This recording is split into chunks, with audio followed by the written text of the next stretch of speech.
लावा भाई चाहवा का तू करेलू मर्दे कितना देर लागेला बनाए में। अरे बाबा लाइन कट गई रहल तो इंडक्शन पे ना बनैनी है और गैसवा के उ क्या कहा जाला उ निकाल कर वो लोग रखले रहनी है लोग लगावे में लेट हो गई है। तो बाबूजी पीना है चाय? दे दहनी माई। हाँ दे दहनी। एक बात बोली हम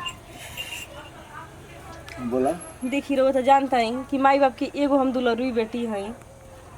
और एगो हम एगो माई एगो पापा। तो पापा हमेशा बाहर रहत रहल हैं। नैहर चले के मन करता तो सीधे सीधे बोला नैहर नहीं के जाए के है। हां और वो ये जैसे कहीं और घर ले ली रूम भाड़ों पर ले ली हम अकेले रहन हाथ ना लोग के काम आ फिर से हमरा ही जो रहे के मन नहीं के कर हम अकेले रह संगे रहे चाहता नहीं। माई बाबू के हम नहीं छोड़ के आ सकत और ना ही अपने भाई से ना ही अपने भौजाई हे भगवान माई बाबू को छोड़े के कहता भैया नहीं खी दीदी नहीं खी वो लोग ना देखे हम लोग आ फिर 4-5 महीना पर फिर अपना लगे बुला लिहल जाई आवत जात रहे हम लोग तो वो लोग के मन लागत रही। देखे के बात कहता नहीं वो जोन जमीन अभी हमने के लेता नहीं जाओ वो जमीन काहे खातिर लिया था कि ओजी घर बने जब जमीन लिया जी 1.5-2 साल में तो करा के बेचब जा 2-3 साल में 40-50 लाख के रुपया के फायदा हो और तब एक जगह बढ़िया और जमीन। अच्छा चलिए ठीक बा वो जमीनिया केकरा नाम पे लिया था? जमीनिया कोई दोनों भाई में कोई ले ली। दोनों भाई में कोई के ली पागल है का जी? हां अपने नाम पे करवाई ना। पागल दिमाग तोर खराब बका रे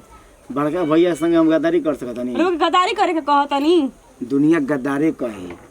अगर हम अपना नाम पर लिखवा ले तो दुनिया गाड़ी की नहीं बाटे उहो भैया के नाम में बाटे हऊ बधारी वाला जोन खेत बा 5 कठवा उहो भैया के नाम बा सब भैया के नाम में रख देम कि रहुओ नाम में कुछ रही आ कि ऐसा करम कि सब भैया के सौंपते जाम एक दिन बोलम कि चल भीख मांगे जितना माई बाप के घर में राज कैलू अब हमारा संग तू भीख मांग तनिको बुद्धि ना रहे यूज करे ना यार ऐसा नौबत नहीं भैया हमारे संग धोखा करियन रे दुनिया के जानता जी आ आजकल जानता नहीं आपने सबसे ज्यादा धोखा करेला पराया और साथ देइयो दिन तो आपने धोखा करी ई जमीन बोली कि हाईवे वाला जमीन बा हम अपना नाम करवाएम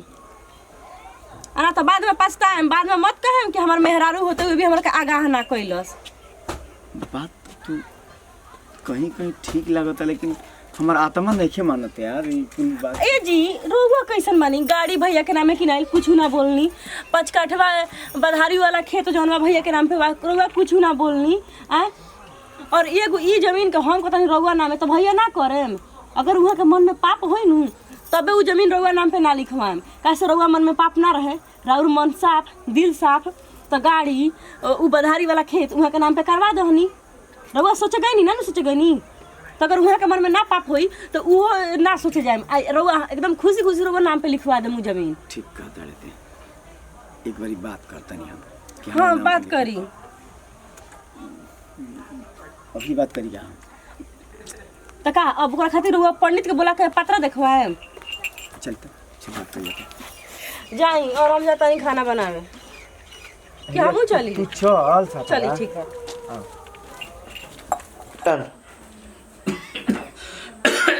गर्दन में थोड़ा सा कफ जाम गइल बा हमरा। ठीक बा हम कनिया से कह के काढ़ा बनवा दे हम पी ले हम ए जी देखी ना जमीनवा के लगे से रोड पे आओ चल बैठल बैठा कहां पी ले मम्मी जी पिया तनी बाबूजी एगो बात करे करवाला बोला का कहीं बाबूजी हम ही चाहत रहे ना कि गाड़ी उड़ी और 5 कट्ठा खेत जौन बाटे सब तो भैया के नाम से बन ही बा पैसा वैसे सब दियाइए भी बा जमीन के तो हम सोचते नहीं हाईवे वाला 5 कट्ठा हमारा नाम में हो जाए तो अच्छा रहला। ए बबोई कैसे हो सकता जब दो गो लड़का बड़ा लोग तो दोनों के नाम से न होई का माई ता ठीक कहत भी अरे हां भाई भाई बताई जी वो जमीन के हम चाहत रहे हां दोनों भाई के नाम से हो जाए हां अजम ज्वाइंट ना भैया हमारा नाम से लिखवा दो तू वाला हमारा नाम से लिखवा दो तू तो लिखवाइले ही नहीं बड़ा 5 कट्ठा तारा नाम से बनही बा गाड़ी बनही बा ई वाला हमारा नाम से करवा दो का दिक्कत बा माने हमर नाम से दिक्कत बा कुछ बिहार दिक्कत अरे दिक्कत नहीं के तारा नाम से है ने एगो 5 कट्ठा वाला बानू ओकरा बाद गाड़ी उड़ी सब तो तारे नाम से नहीं बा हां बाबूजी के नाम से कह दो अब हमरा नाम से तू लोग का जमीन लेके कर हाँ अब हमनी की का जरूरी बा। हमरा तो यही बुझाता कि तू लोग दोनों आदमी अपन ज्वाइन देखो जौन तहार जमीन बा ओमे आधा छोटकब के दे दा ठीक बा। आ जौन ई हाईवे वाला जमीन के बात होता ओमे से तू लोग आदमी आधा आधा ले लो। ई कौन बात भाई जौन मानी के नाम पर तुम दे दी देखिए वैसा ना हो जौन हाईवे वाला जमीन माइक ठीक कर दिया।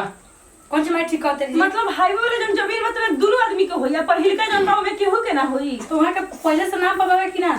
तो नाम पर आता हिस्सा कहां जाई तो हिस्सा कहां दे जेकरा नाम पबाऊ रही अभी से जौन लिखा तो तना में दोनों आदमी के हिस्सा का बुआ? मतलब इतना रुआ उल्लू बानी जी कि कुल का होता मन में कुछ और बात चलता का। वाह भौजी वाह अजब तू कहलू। मतलब हम विश्वास के साथ शुरू से जितना रुपया कमाई हम भैया पर विश्वास कर चढ़ गई कि गाड़ी लिया तो इनके नाम से लिया वो 5 कट्ठा लिया तो इनके नाम से लिया घर बाबूजी इनके नाम से लिख रहा एक शब्द ना बोलने हाईवे वाला जमीन खातिर हम कहते हैं तू लोग ऐसे करो तरह ऐसे कहते तू ऑप्शन उठाओ तरह कि बाबू के नाम से ही रही ताकि बाबू के नाम से रही तो बाबू मुझे तो हम आधा ले ले एहू में लाधावा ये कौन अरे बात भाई वो सब नहीं बाप माई यार में सब केहू केहू केला जौन ये के नाम पर बता अपना नाम पर कोई सामान थोड़े दे देवेला केहू के अरे देख ली चालाकी देख ली रहुए उल्लू बनवानी अब बनत रहनी है अच्छा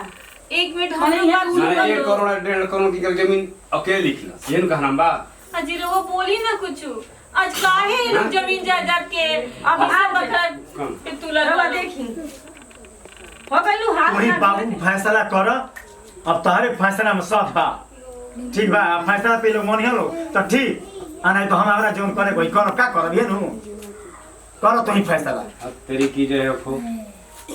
सही तू कहत रहल तू गलत ना कहत रहल हां बाबा बेईमानी बेईमानी करतनी सब हां सही बाबूए बताई हम कि के बेईमानी करता मतारिए बताई हम अपना नाम पर लिखवा के ना कोनी ये ना कोनी से बाबा के नाम पर लिखे नु लागल चली जौन होई तोर होई ये लोग के लगे ढेर संपत्ति बा माई पापा के लोग रखो लो अपन के तो कहीं बाहर चलो तू लोग भी कमा के खा ले माने माई बाबू घोड़ी के रखिया तारो ना रखो तारो हक नहीं हम लोग हिस्सा लेम लोग राखम सब अच्छा माई बाबू यहाँ तक ये के हमरे के ठीक बा हाईवे वाला जमीन हमरा लिख द माई बाबू का हमरा काहे जमीन ये लिख दे हाईवे वाला लिख दो हाईवे में हमरा हक नहीं अब देखो हम तो बाबूजी के हां हमार बाल बच्चा होय सब आधा आधा लिखाई तारो आधा लिखाई तो हम लिखाई ठीक नु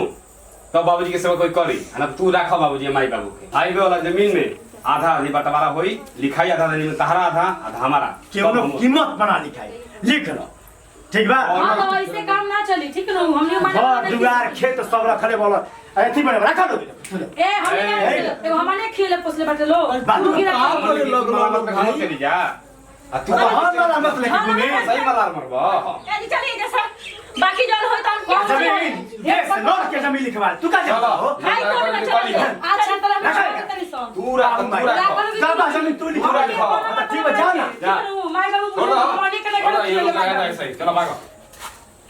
जी ई तू का करवा देलू हम का करवेनी है। इतना दिन से हम तारा नाम पर 40 लाख रुपया रखले रही तू इनकरा लोग के देलू कि ई लोग आगे बढ़े लेकिन इनकरा लोग के पास तो सुबुद्धि ना दुर्बुद्धि आ गई वो तो हम मामा जी के देहल अपने देह पर के सारा गाना गुड़िया भी वो जमीन खातिर उतार देनी हम बाकी हमरा ही ना मालूम रहला कि आज हमारा अपन बेटा पतो हमने के दिन बहुत समझी। अरे ये लोग सहार और हमार बंटवारा कोई चाहता हमने के रखे के तैयार ना हुए लोग। अब तो उनके पास कुछ भी रह भी ना गए। भगवान ही दिन दिखावे से पहले हमके ऊपर खाना बुला लिया। अच्छा भगवान जन करिए सब ठीक करिए का भगवान करिए जो ठीक करिए ही भगवान हमारा घर में ठीक करता नहीं। चला आओ इतना दिन से पूजा पाठ करी अपना घर के बचावे खातिर एकरे सजा मिल रहा बा।